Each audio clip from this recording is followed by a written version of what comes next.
Welcome to PCMC. I'm Mike Bongiorno. I'm joined today by Nadia Cater. Hey, Mike. How's it going? Good. How are you, Nadia? Good. You're looking well? Am I? I feel good. Yeah. But it might also be because I have a new camera, so it makes me look good. Okay. No, you look well slept. Something I never look like. Yeah. Thanks to my new job and COVID, I've been sleeping better than I've slept in like a decade. That's wonderful. Yeah. And where are you coming to us from? I moved to New Mexico, so I'm in Albuquerque. Lovely. And I am here in New York, as I always am. So I think you might be the first guest that we've recorded. We'll record most of the shows through Zoom, but I think you're the first person with a time difference, right? Well, that's exciting. Yes. So today we're going to talk about the Netflix limited series Pretend It's a City, starring Fran Lebowitz, directed and produced by Martin Scorsese. What did you've watched this, right? What did you think of this? I enjoyed it for the most part, but I'm also was on the line of like, who's the audience for this? That's a wonderful, wonderful question.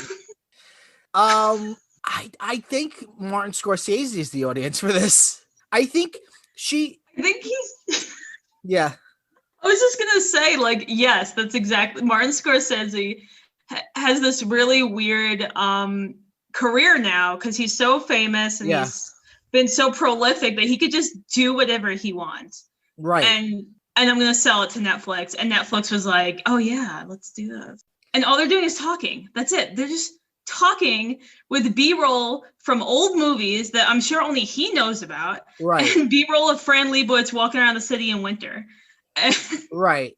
What? She's lumbering around, clearly trying to act like she's just naturally doing it, and he's probably directing her. It is odd. Fran Lebowitz, if you don't know who she is, you're probably quite typical. Yeah. I think most people don't know who she is. She was a writer, and she's still thought of as a writer, but she wrote a lot in magazines and stuff, but she has two books.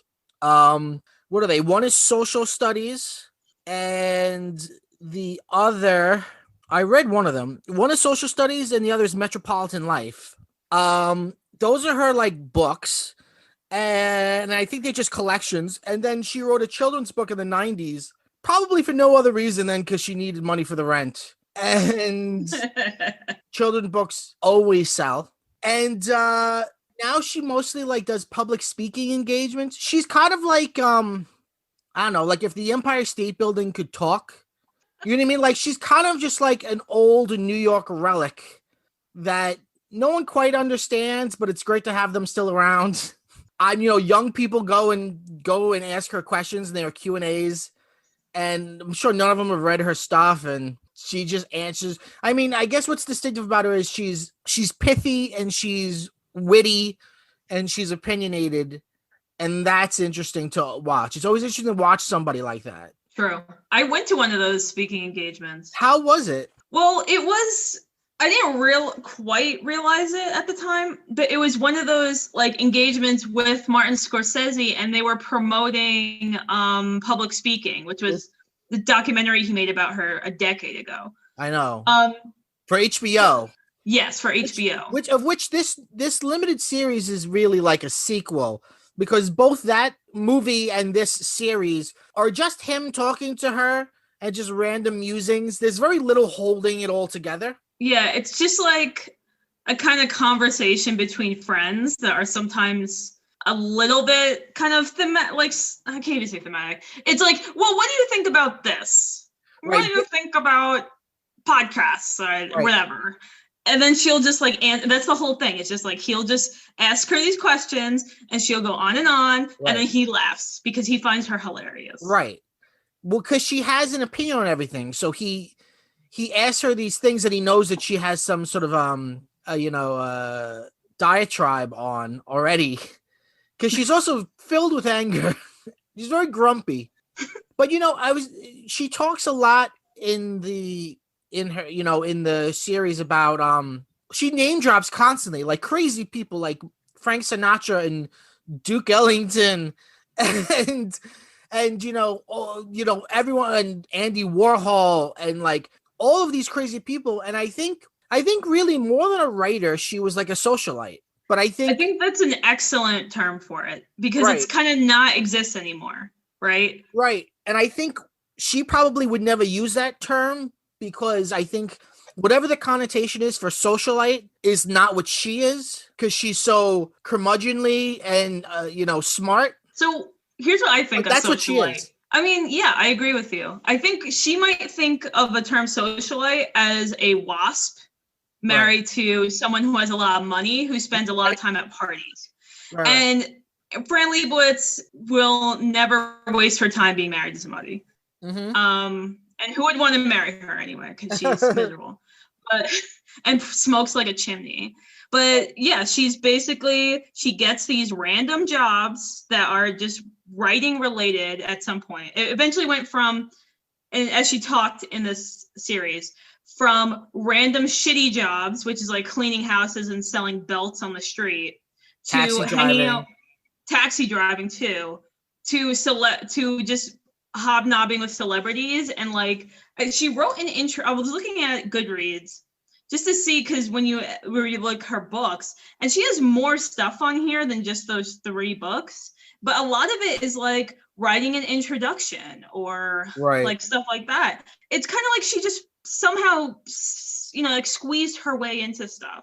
Yeah. And she made a life out of it somehow. She and now I think lives in New York in a nice apartment, really with nothing to offer. I mean, that sounds overly critical because she's a persona. You know what I mean? She's a talk show guest. She's Truman Capote without the books, but that's what she is. I read. So there's a book called The Fran Lebowitz Reader, which is just metropolitan life and social studies put together. And I can't remember how much of this I read. It was about 5 years ago I read it, but I read probably a quarter of it, and I hated it so much I had to put it down, and I gave it 1 star on Goodreads, the dreaded 1 star. And I had liked the first movie, Public Speaking, and I thought this is going to be so fun. And I was shocked at how bad her writing was. It was just sort of like, I don't know, kind of like, it's way predates blogs, but it's kind of like proto-blog kind of writing. Mm-hmm. But there's also a lot of lists, which we would now call listicles. And it's like, was she writing for BuzzFeed? Like a lot of it, her persona and her sort of presented arrogance, you would think that the writing's very good, but she's really very frivolous as a writer. I'm curious as to how her magazine writing was, because maybe she was a better magazine writer. But where are we going to find these pieces? Maybe she's a good interviewer. Right. Yeah. So, and I know that she talked about in the series, she used to have a column. So like a monthly column, or I can't remember what magazine it was. Right. But it sounded interesting. And I was like, I think I would read that. Yeah. But yeah, I wonder if she was pushed to write these books just for her income. You're right. And the books, some of the books might just be collections of things. She also may be somebody who is fit entirely in the time that she was young, and her stuff has not aged right. I remember she had one essay about like what she calls a trick, but it's not what you would think of as a trick now.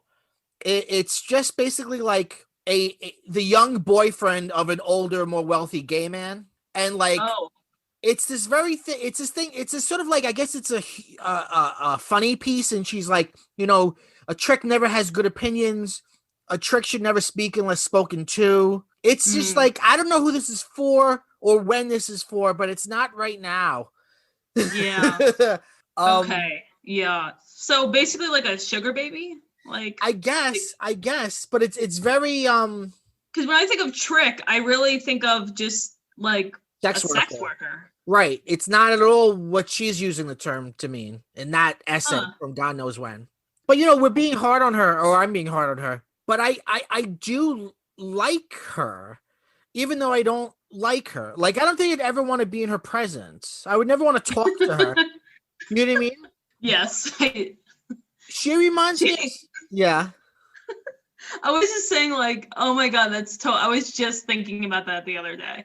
Right. I was like, I was like, what would happen if I ran into her in Manhattan? Because I used to be in Manhattan all the time before I moved. And I was like, wait, I wouldn't want to talk to her at all. Right. She might like you. I don't think she'd like me at all. She would very much dislike me. She wouldn't get anything about me. She'd be like, what's with the toys? You're an adult. She would just make fun of everything about me if she cared to even speak to me, which she probably wouldn't. But, the thing about her is, it's like the way I feel about Jeff Goldblum. And she is nothing like Jeff Goldblum, except for the fact that she is the only her, and she's so good at being her. The way Jeff Goldblum is the only Jeff Goldblum, and he is so good at being Jeff Goldblum that it's fascinating to watch. I mean, Scorsese knows something from being her friend. He knows that this person's interesting to talk to. This person's interesting to bring up a topic and hear what she has to say about it. And that is her value, I guess. And it is interesting, whether I think I would like her or not, I do like hearing her talk because she's animated in the way that she speaks. She speaks with her hands. She, like I said, she's like the Empire State Building. She feels like she's a real New Yorker through and through. New York is one of the big themes in her in this Netflix series, Pretend It's a City. And she's like of an era. She's like your grumpy aunt or something. You know what I mean? It would be, I know it would be fascinating. And she's probably more interesting now than she was when she was young. Because you could watch her on old David Letterman's when she was young. And she's not as funny as she is now. She was meant to be an old lady. Okay. I was just going to say that. Do you think she's just more interesting because she's a relic? Because you said we're being mean. I don't think we're being mean. We're being critical. But what I find so interesting about her is that she's just the last of her generation, really. She's in her 70s. People don't exist like this anymore, and they're not going to. Right. She talks a lot about in the first episode, she talks about how there's all these interesting things on the ground in New York. There's art and there's advertisements and there are plaques commemorating things. And she says, like, I'm the only person who reads these because everyone else is on their phone. And she doesn't have a phone. She doesn't text people, right? She wouldn't know what a podcast is, I'm sure, unless like somebody explained it to her. You said something funny about that. She has a radio in her house that only plays Dave Brubeck, and it's next to her rotary phone. And her apartment just kind of exists outside of time. So when she comes out into the real world, she has no like understanding of it, or no care to understand. Right. She doesn't care either. Yes. I mean, she is a relic. I mean, think about her dedication to smoking cigarettes.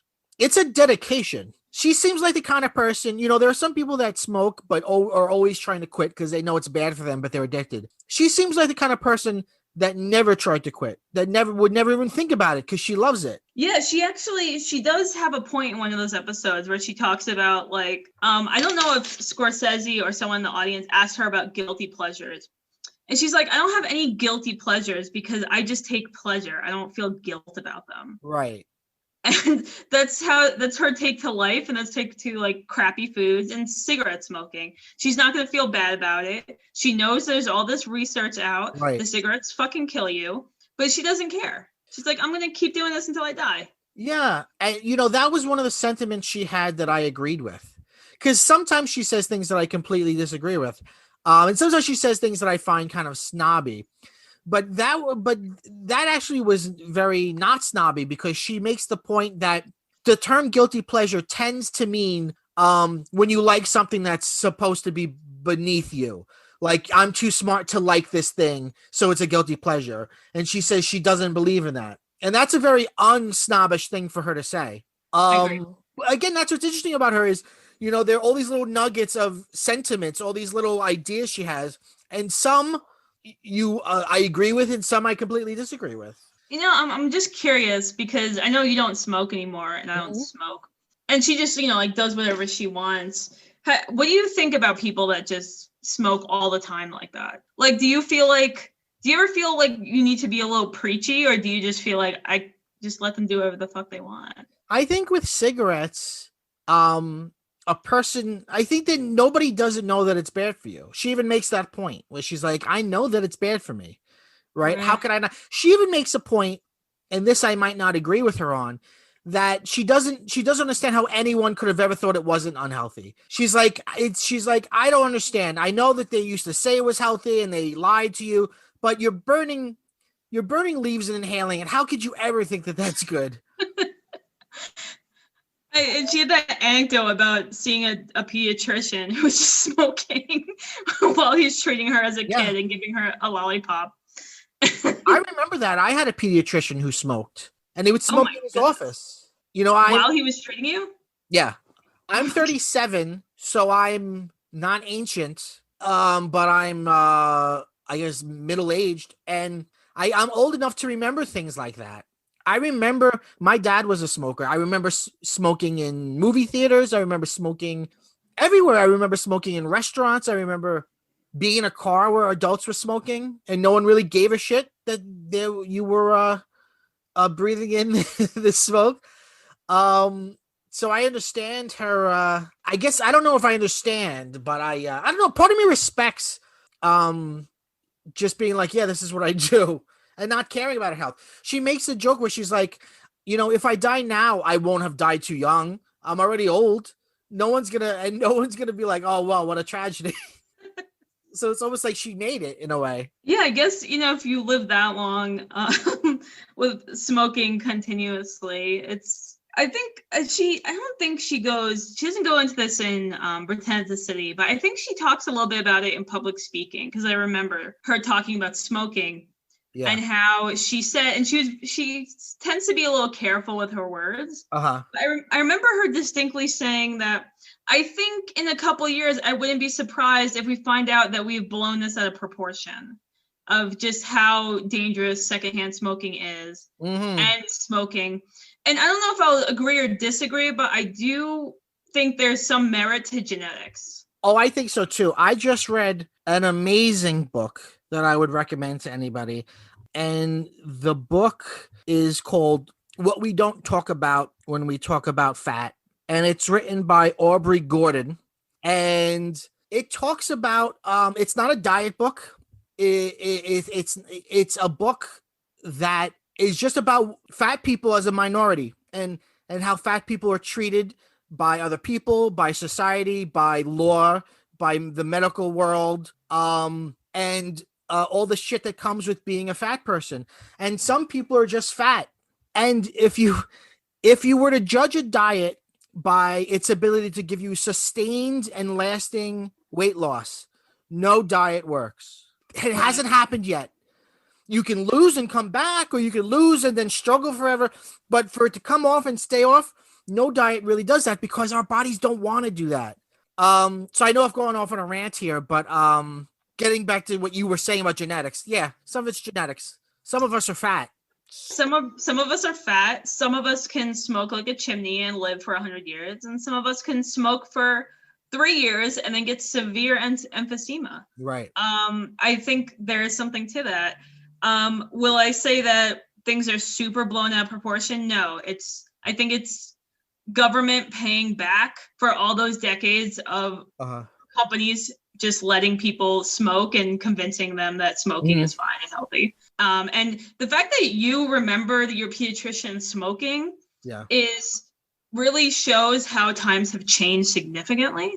Quickly, in a way. Because now, can you even imagine if someone went to a pediatrician with their kid and the doctor was smoking in his office or even next to his building? Like, that's insane. I know if I saw anybody smoking indoors now, I would feel like, oh my God, what is happening? But it used to be such a common occurrence. That was 30, right? One of the grossest jobs I ever had was I worked in a, where did I work? I worked in a bowling alley. And one day we were like slow and they were like, we want you to clean the ceilings, get a ladder and go and clean the ceilings. And this tar, this sticky, it almost looked like molasses was coming off of the ceiling, and it was from years of smoke going, because you used to be able to smoke in bowling alleys, and people smoked. You could smoke. You have a cigarette in your hand while you threw the ball, and it was just coming off the ceiling, and it was so disgusting. But Oh my God. that's the way. No one cared. No one ever made that connection or even thought more about, like, if the ceiling's yellow when I'm smoking and blowing air, maybe when I'm inhaling it, this yellow molasses is coating my lungs. Yeah, right? exactly. Like no one like made that connection or thought that it was a bad thing. Yeah. I'm just curious. I know this is just an anecdote and we're going off topic, but just like, how did they have you clean the ceiling? You guys just have like mops on? No, there were these grates in the ceiling, and I was meant to clean the grates. And I think I just had like surface cleaner and paper towels.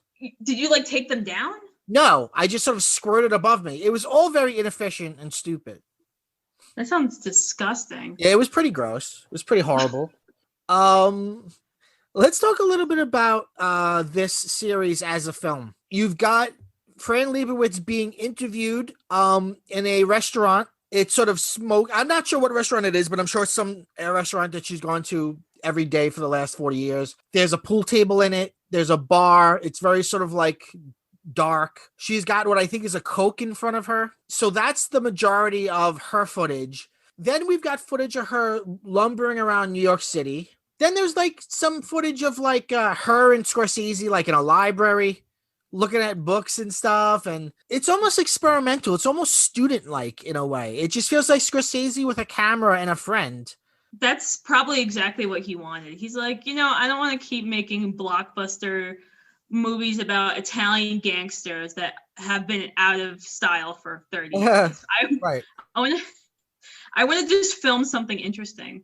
Right. They also used a lot of footage from her speaking tours when she was promoting public speaking. Because I remember while I was watching Pretend It's a City, I was like, I distinctly remember when I went to BAM to see her and Scorsese, and they used that footage. Oh, really? And they used an audience question from there. Yeah, so I was like, this is old. And I was like, wait a minute, I was there. Wow. Yeah. Wow. So it's a lot of, so I guess the new stuff is really her and Scorsese in an older New York Public Library looking at records. That's only used at the end, the last episode. Yeah. Then we have her in the bar. The restaurant's more like a bar, but she's not drinking alcohol. I think she doesn't drink. A little bit of her walking around Grand Central Station. In Times Square. Yeah, there's a little bit, There's something really interesting Scorsese does is he'll just, if it has something to do with the theme, he'll just put a clip of something randomly to do with the theme. Like she's talking about artists, and he just drops in this interview with Marvin Gaye talking about artists. And it's just it's really interesting because it's not an obvious connection. It's a thematic connection that you feel like he's making more than she's making. But by dropping in older footage, it gives you this feeling of like this is inside her brain because she is such a backward looking person. Like you'll see, she talks about she was friends with the jazz musician Charles Mingus. Oh, Mingus too. Right, Mingus. And then there's like a little interview with Mingus where he's talking about how he bought a gun because somebody robbed him. And then they had older footage of him while he was like a lot heavier. And I think he was sitting with Duke Ellington. I don't remember too much, but that was fascinating. There's also footage of Duke Ellington and Leonard Bernstein sitting together talking. Right. And she talks about Leonard Bernstein having a show on television that was like symphonies for children. Right. And I'm like, who's the fucking audience for that? Like children are watching Leonard Bernstein like be a conductor. Right. And then he would explain the music. And I'm like, wow, that sounds like proto PBS.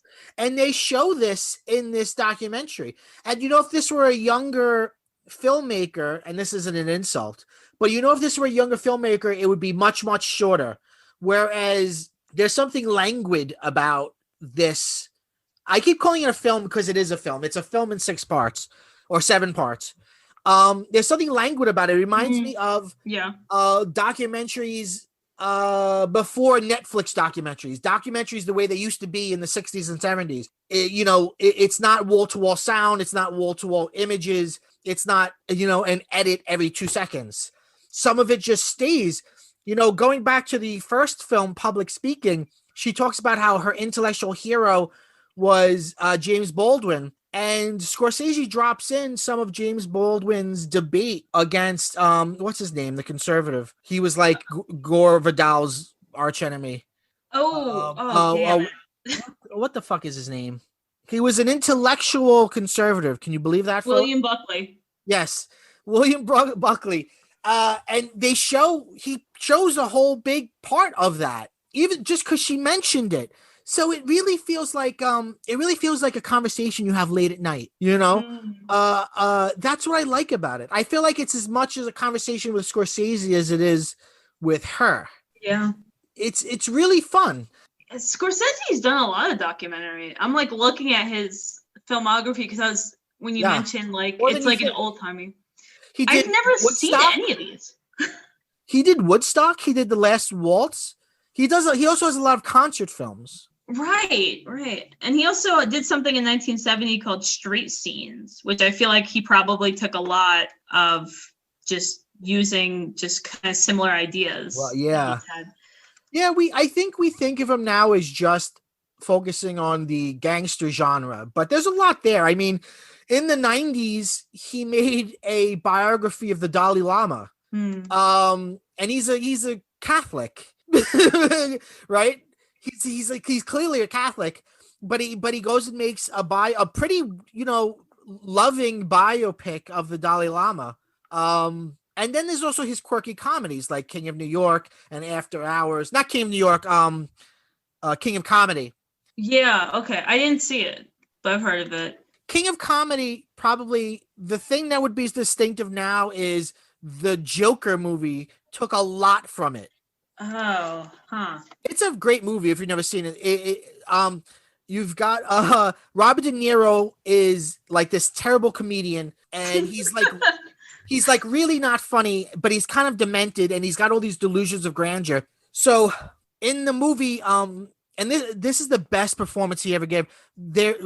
Jerry Lewis is in it, giving a dramatic performance that is brilliant, and he's basically playing Johnny Carson. Scorsese asked Johnny Carson, and Johnny Carson said no.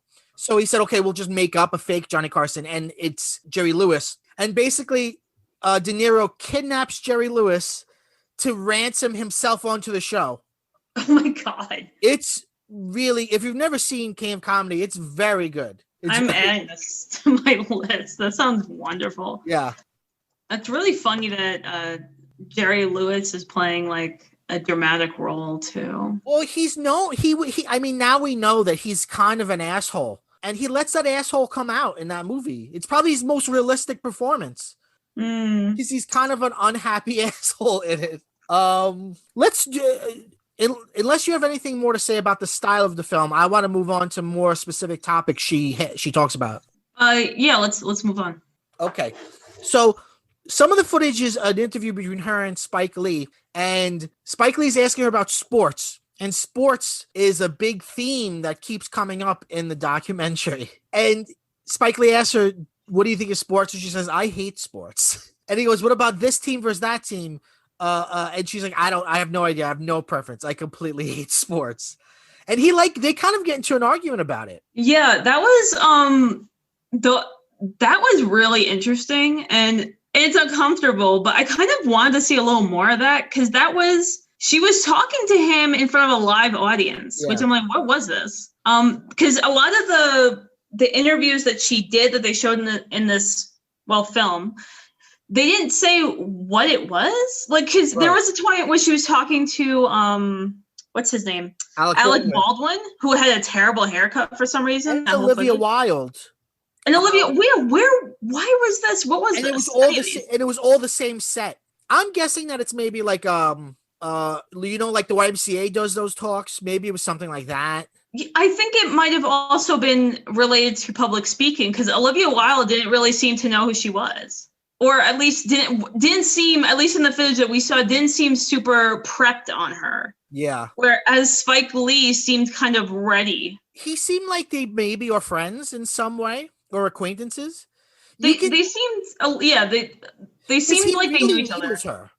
He really needles her, and It felt uncomfortable because I felt like if he weren't this great filmmaker, she probably would have eviscerated him. Like if it was just some schmuck on the street that was berating her for not liking sports, she would probably just berate that person. But she's being much more she's much easier on Spike Lee. I saw it as a mutual respect.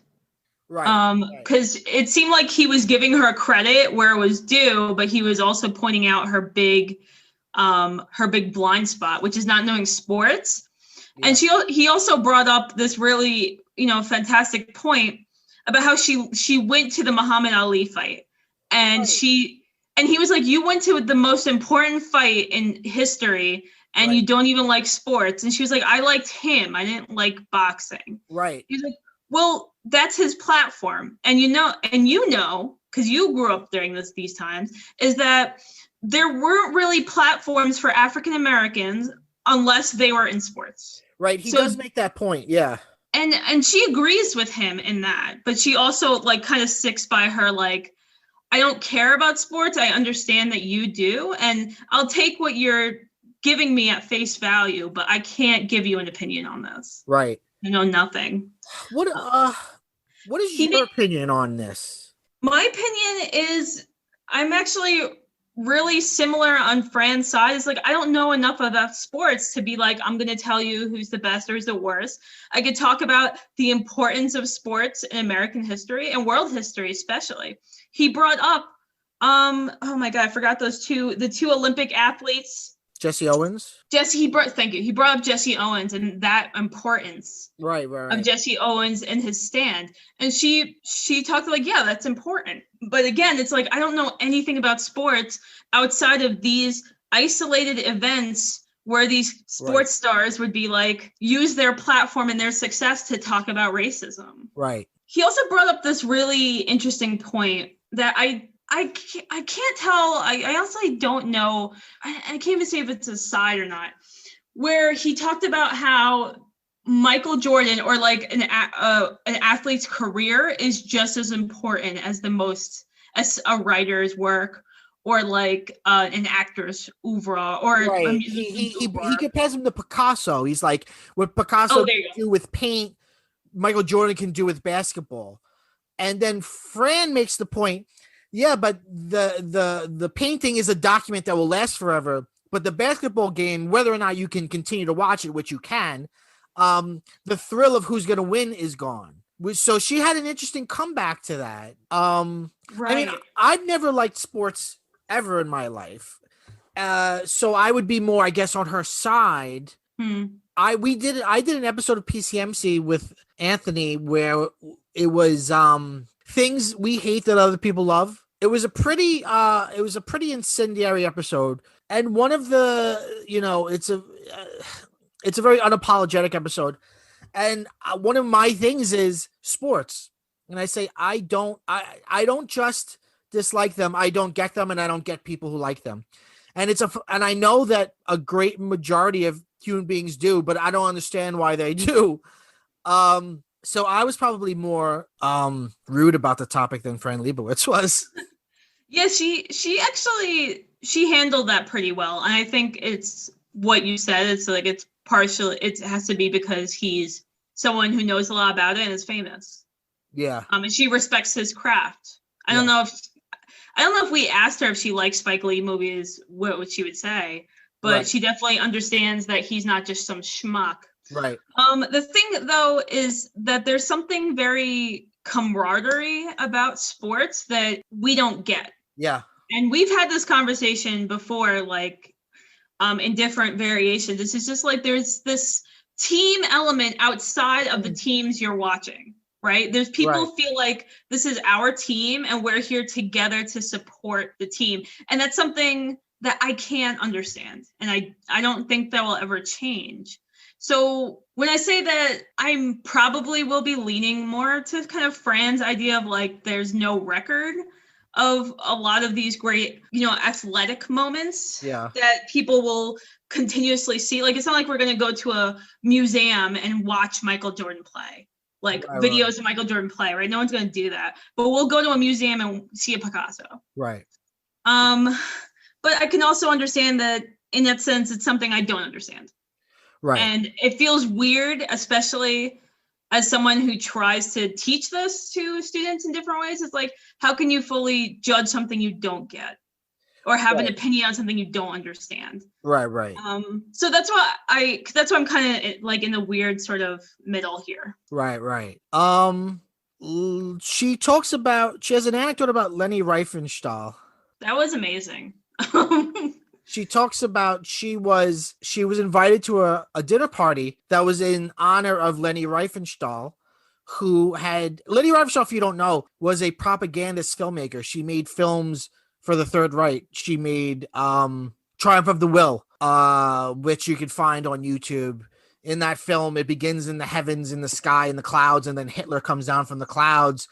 After the war, she said, well, he made me do that. I didn't mean to do that. And then she did a lot of photography. She did a book of a photography book called Nuba of African tribes. There's actually a really great essay written by Susan Sontag, which began as she was supposed to the assignment was for her to review that book, but it grew into this other essay of fascinating fascism where Susan Sontag really doesn't let her get away with anything.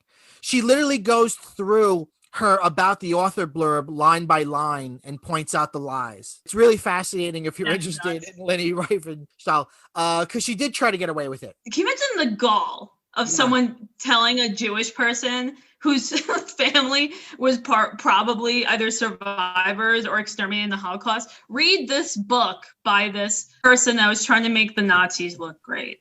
Like, that is fucking bananas. And my partner is Jewish, and she always like complains about how her parents and like their generation go, like about like the Holocaust or like anti-Semitism. It bugs her, but I'm like, yeah, but they probably grew up in an era where everyone was just like, well, it already happened, forget about it. Right. Like, it's over. Leni Riefenstahl is making photography books about African tribes now. Why do you keep bringing up her past? Right. So that's bananas. She also makes the point where she says, her friend says to her, but she makes great films, and she says, well, I don't care. And that's a topic that's come up, a lot on this podcast. The art or the artist. Can you like the work of somebody that you think is bad? We should be honest and say that when we were thinking about this episode, the other idea that we almost did an episode on is the BBC America series Dirk Gently's Holistic Detective Agency, which I watched the first season. It was your suggestion. You liked it. And I liked the first season, but it's written and produced by Max Landis, who now has upwards of 8 women who have accused him of sexual assault and rape and physical and psychological torture. And we kind of struggled with this all week, back and forth of whether we should, whether we shouldn't. In the end, I think Dirk Gently is a good show, but I feel like I couldn't do a PCMC episode on it and just ignore the fact that this man, I read something, I was reading up on it, and he had one girlfriend where he told her, when you cry, it turns me on. And he would mock and abuse her until she cried, and then he would force himself on her and fuck her while she cried. He's truly a monster. Mm-hmm. But he's a good writer. That show's good, but I don't want to talk about it. You know what I mean? I don't want to talk about it. I totally get that. And what's really interesting is like where the line is drawn, because Fran Lebowitz also talks about this later on. Yeah. That conductor for the Met who got fired because he was harassing people for 20 years. Right. Sexually harassing people. And she talked about how, and this is funny, it's because there has to be a line, right? Because Leni Riefenstahl was her line. It's like, I will not participate in any of this. I'm not going to read her book. I'm not going to watch her films. But she will listen to this conductor's performances or the music director, whoever the fuck he was. Because she's like, well, look, he was awful and he got fired. And that's absolutely right. But now they're saying they're taking his performances or his stuff out of circulation, which is like, why? They're great music. Uh-huh. Right. And I think that's something that no one has an answer for yet. And I don't think there's opposed to the other thing she said. it's the exact opposite of what you said about Lenny Riefenstahl. Exactly, because there's a line for everybody. Right. I think that's going to be true for a lot of people. And I'm sure, Mike, if you and I like really thought about the kind of content we've enjoyed or appreciated or really like dug into, there would probably be stuff that we would talk about that the author, the filmmaker, the actor, whoever the fuck they are, is a monster. But it's like, well, yeah, but we can talk about this. Absolutely. And I don't think it's something that can be solved. I think everyone just works it out individually, because whatever's a line for you is going to be a different line for me. You know, for me, the line is, I'm a very forgiving person because I've made mistakes in my life. For me, the line is, do you admit what you did and ask for forgiveness? Right. And most people don't. Right. In terms of someone like Max Landis, he's completely denied everything from day one. So fuck him. I'm not going to forgive you if you don't even cop to what you did. Okay. You know, like Louis C.K. At first he apologized and I was like, okay, all right, he apologized. But then you've been hearing these things since then that he's kind of still defending what he did, which is like, well, then that apology was bullshit. So fuck you. He references it when he was doing live performances, because it was documented that he was making fun of just like his situation, which was weird. He also had that really weird movie that got a quick release and dump called Daddy's Girl or something, where he does emotion in the movie. Oh yeah, something creepy with Chloe Grace Moretz, which I feel like it was an homage to Woody Allen movies, which is real bad timing for that. Ooh, yes. Ugh. That too. Yeah. Oh my God. I forgot about Woody Allen's another person, right? He still makes movies. And some people still will defend him and love him. Or be in his movies. Right. It's so... Yeah, it's like I said, like I don't know what the line is. And I think it's dependent. I don't know what it's dependent on. Like, I feel like I will watch a Woody Allen movie from maybe like the 60s to the 80s, but I won't watch anything he makes now. No. But I'll watch also his movies aren't as good now. I mean, they're just objectively his best days are behind him. Right. I think that makes it easier. The movie he makes is good in some way. Which makes it easier to ignore him. Like it's easier to ignore Mel Gibson movies because his new movies are trash. He still makes movies if no one knew. That's because no one advertises these movies that much. Well, you know, they're making a new Lethal Weapon, which blows my mind because it feels like Hollywood has completely forgiven him. And it's like, are we gonna, Wait, he's gonna be in it? Isn't he? Yeah, he's in it. 70 years old? That's fine. I mean, what am I supposed to go, well, if Danny Glover forgives him, I'll forgive him? Is that what I'm supposed to say? You know what I mean? Like it's like crazy. That's one that's crazy to me because it's like I'm sure he didn't get away with anything, but I don't know. I'm not anti-forgiveness. It's just it's just odd. Like you said, it's odd. It's all very weird. But Fran talks about Me Too, and she says, I'm gonna just believe every woman. You could prove to me that they're lying. I'm sure some of them are. I'm going to believe them because she talks about, I was a young girl and I know what that was like.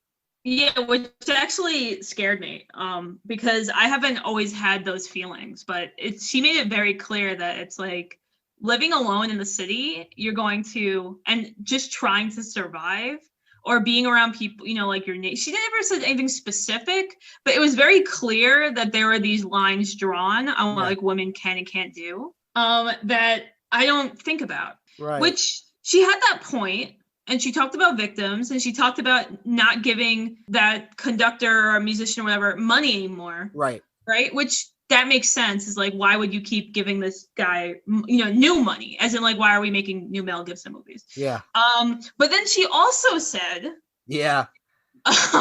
She if also you want to be in the movie business. Yeah, like what you should know. That's exactly what she said. It's like, look, I was the same age as them, And I knew, and even though all my friends were being waitresses, I knew that there was a way that if you were going to be a waitress in New York, you're going to have to sleep with the manager. Right. And I didn't ever want to do that. So these girls should have known what they were getting. She didn't quite, the thing with Fran, though, is interesting, is that she twists her words around a little bit where she's not fully giving blame, but also like everyone knows this at the same time. Right. She kind of makes it like, you know, she compares movie stars to maids in hotels. And she's like, you know, if you're a maid in a hotel and you make $6 an hour and somebody who's in charge of your livelihood takes advantage of you, that's completely unacceptable. But if you're a movie star and you need to fuck somebody to get in a movie, that's more understandable, which is kind of like, I don't know if she's trying to be funny and glib or she really believes that, but it's so close to right. I think it's sort of like, I mean, that's offensive. I mean, you shouldn't have to fuck somebody to be in a movie, but she, you know, that's what she said. I don't know. Yeah. And I've heard that before from people her generation. And you know what? A lot of people probably felt that way because it's not like people didn't know what Harvey Weinstein was doing. It's not like people didn't know what Bill Cosby was doing. People knew forever and ever and ever and did nothing and said nothing. That's true. And no one did anything until someone says something glibly and then that's shown. Right.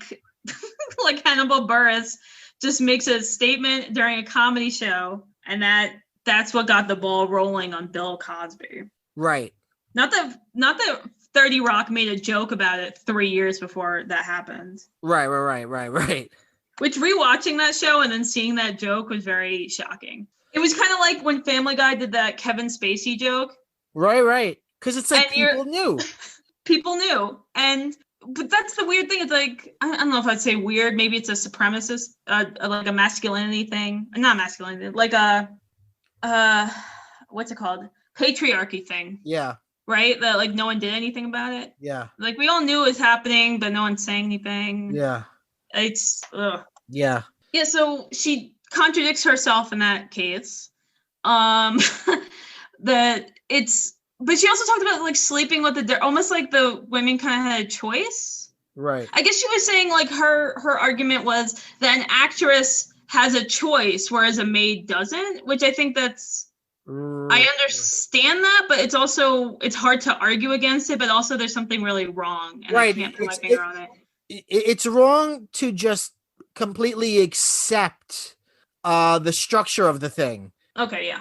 To completely accept that, you know, you should have to fuck somebody to be in a movie. It should not be that way. Or that if someone takes advantage of you, it's like, well, you put yourself in that situation. She even says when Me Too started, I, especially in the beginning, I knew all these guys. And she says, I heard stories, not stories about rape, but less dramatic, less extreme stories, because these guys know that rape is a crime, so don't talk about that. But she's like, I had heard stories, I guess, like just like, you know, stories about them being creeps, and they were bragging about it. Yeah. Which is like, what does that mean exactly? Does that mean that they weren't doing those things, or they were doing those things, but everyone played it off like it was a joke or it's something that's just expected? I mean, maybe you know that this guy is handsy, but you don't know that he raped somebody in a hotel room. But you've heard from multiple people that he's handsy and he doesn't respect other people's boundaries. I guess that's it. I mean, that's not cool either. But she makes a point. She was like, it's amazing how things have changed so quickly. She's like, from Eve to like 8 months ago, being a woman was like one thing, and now it's something else. 8 months ago. Amazing. Yeah, like the fact that people even have to argue about accountability at a time where it was just accepted that this is going to happen, or, oh, well, this happened, is shocking. Right. I don't think people see that as progress, though. Yeah. All right, let's shift gears to something a little bit less serious. Less trauma. Yeah. Trauma. She has this interesting thing where she says the only thing that's truly like fair in the universe is talent.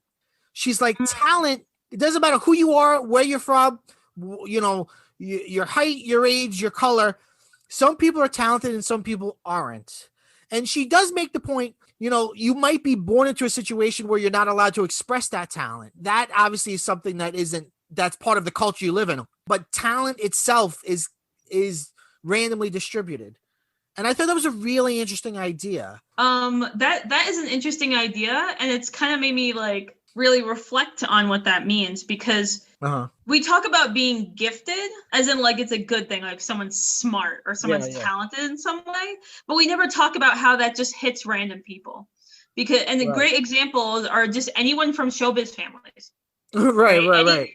So many showbiz family children are not as good as their parents. Like Max Landis. That's exactly like Max Landis, who before Dirk Gently, his big thing was Bright and Chronicle. Sure, very forgettable stuff. Right. But his father was clearly a really strong director. Right. Who himself made mistakes, vis-a-vis the Twilight Zone movie. And the people who died in the negligence there. But no, obviously his father, I don't know where his father came from, but he clearly got to make movies because his father made movies. Yeah, absolutely.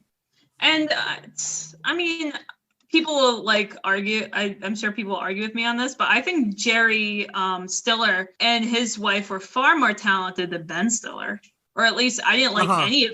There's so much of Ben Stiller's over, which just is like him being obnoxious. That you don't like.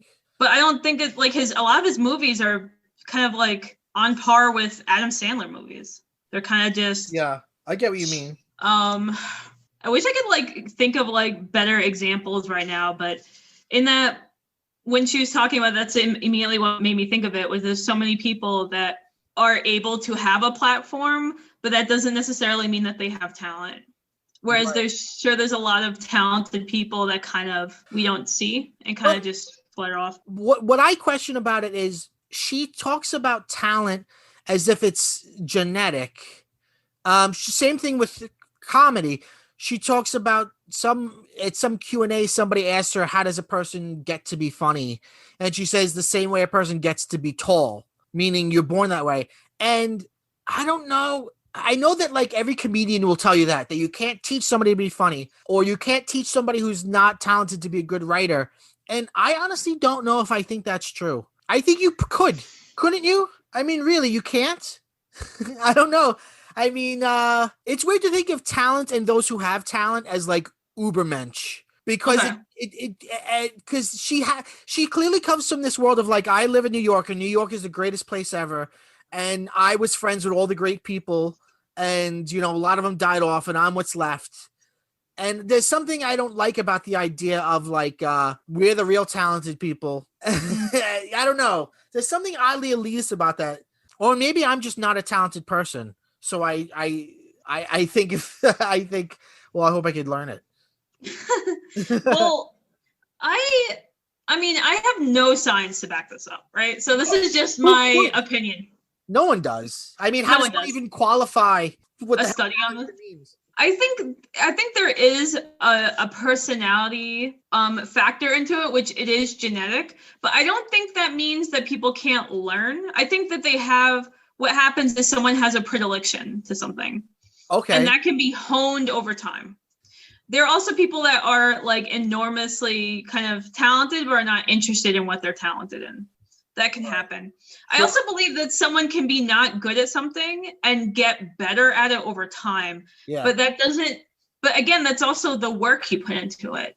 Right. So I don't think I think like there isn't like talent, no talent. I think work can be put into anything. Right. But whether or not that work equals to something super talented or super amazing, I think that depends on the person. Right. Because I could spend 100 hours painting. I'm not going to be the next Picasso. But you'll be better than you are right this second, right? Yeah, exactly. Like I'll be better over time, but I don't think that means that I'm qualified enough to hang in some museum unless I died in a weird, tragic way. That makes my art interesting. But even putting aside actively as an adult trying to get better at something, there's also nurture. There's nature and nurture. I mean, maybe a person isn't. How can a person be born funny? What does funny even mean? Can a person grow to be funny by the way that their parents are and the way that their school is and the way that their neighborhood is? You know what I mean? I gotta be honest, I think being funny has a lot to do with observation and timing. Sure. So I think that you can learn timing and observation skills. Yeah. And you can also learn about people behavior and how to kind of channel that in a way that can be funny. Also, I totally believe that's true. I think also being funny sometimes comes from a it could sometimes come from like a needy place. Like there are some people that don't make jokes, and I think you'll meet somebody who doesn't make a joke, and it's like, well, because they love themselves and they're confident, and they just don't see the need to make this situation about them in some way. Yeah, I agree. I think that's true. I gotta be honest. So some people think I'm funny. And I once I was talking to someone, and I don't remember what I did, but I waited for her, and I can, like, as a 30-something-year-old, I can reflect on things differently. And I was in my 20s, but I noticed what she was saying. Yeah. And intentionally said something that made her go a certain way so that I could hit her with a joke, and she loved it. Right, and I knew I was doing that. I was very calculated. It is. And I learned that, and I know I learned this because I've talked a lot about this to my partner through watching television. Right. Because watching like sitcoms, watching the Muppets, like watching shit like that, yeah. I knew exactly how the timing worked. And I implemented that in my life, in my social life, so that I can make friends in certain ways. Right. And it's worked for me, and it still works for me. Right. I mean, I don't know what I did to make myself funny. But I know that I began trying to be funny as a little kid to get adults to praise me. And then when I was in school, I tried to be funny to win friends. And that's probably all it is. But it's also knowing, and I'm sure, like, I don't know if you thought about this, but it's knowing what will make people laugh. So that comes from observation. Yeah. Like, I want attention. So I know if I say this in a certain way, or I bring this up, this will get me the attention I want. Yeah. And also people will remember me in this way and want to continue a relationship with me. Right. So yeah, I don't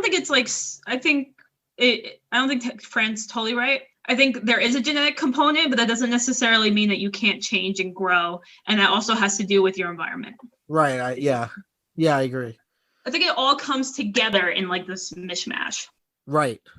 It's hard to talk about this because there is no narrative through line. You kind of just jump around, I guess we should close on this topic, which is she seemed to have a long friendship with Toni Morrison, which they talk about in Public Speaking, and they also talk about in Pretend It's a City. In fact, the last episode of Pretend It's a City was my favorite episode because it's all about writing and writers and libraries and books. And I love talking and thinking about that stuff. And I don't know. I'll be honest, I've never read anything by Toni Morrison. I read The Bluest Eye, but I read it when I was really young. So I didn't quite understand it. Okay. But a lot of Toni Morrison is devastation. It's like sad, devastating things that happen to Black people. So you think of a writer like Toni Morrison, and you wouldn't necessarily go, oh yeah, she's probably best friends with Fran Lebowitz. They had like a 30-year relationship. Yeah. Because you sent me this quote. Do you mind if I read it? Yeah. About her relationship with Toni Morrison, because Toni Morrison died in 2019. Right, and she wrote wrote something about her. Yeah, just about how like they met. We saw each other all the time. Toni was an editor at Random House, which was my publisher at the time. The company president called me up once and said, "You have to stop hanging around in Toni's office. The two of you are in there all day smoking cigarettes, and you're laughing so much you're disturbing people. Plus, Toni's not getting her work done." Of course, we didn't listen to him, and of course, she got her work done. He goes on in the piece to talk about how, even though she loves New York, Toni Morrison didn't. So Toni went and lived in the country. And she said, like, we would be on the phone for hours every day. You know, I've never read her books, but I've seen her speak a lot. And she seems like such a gentle soul. And Fran Lebowitz is such a curmudgeonly, you know, it would be like, you know, if you found out, did you know that the Dalai Lama and Larry David are best friends? You would be like, really? How is that possible? Larry David. I mean, she's very similar to Larry David. Yes, things annoy her. She's very angry, like Larry David. She's very angry and things annoy her. But I think even Fran Lebowitz would not put herself in a position where she's the idiot. Because I think that's what basically Larry David does in Curb Your Enthusiasm. He's the idiot. All the time. But she doesn't.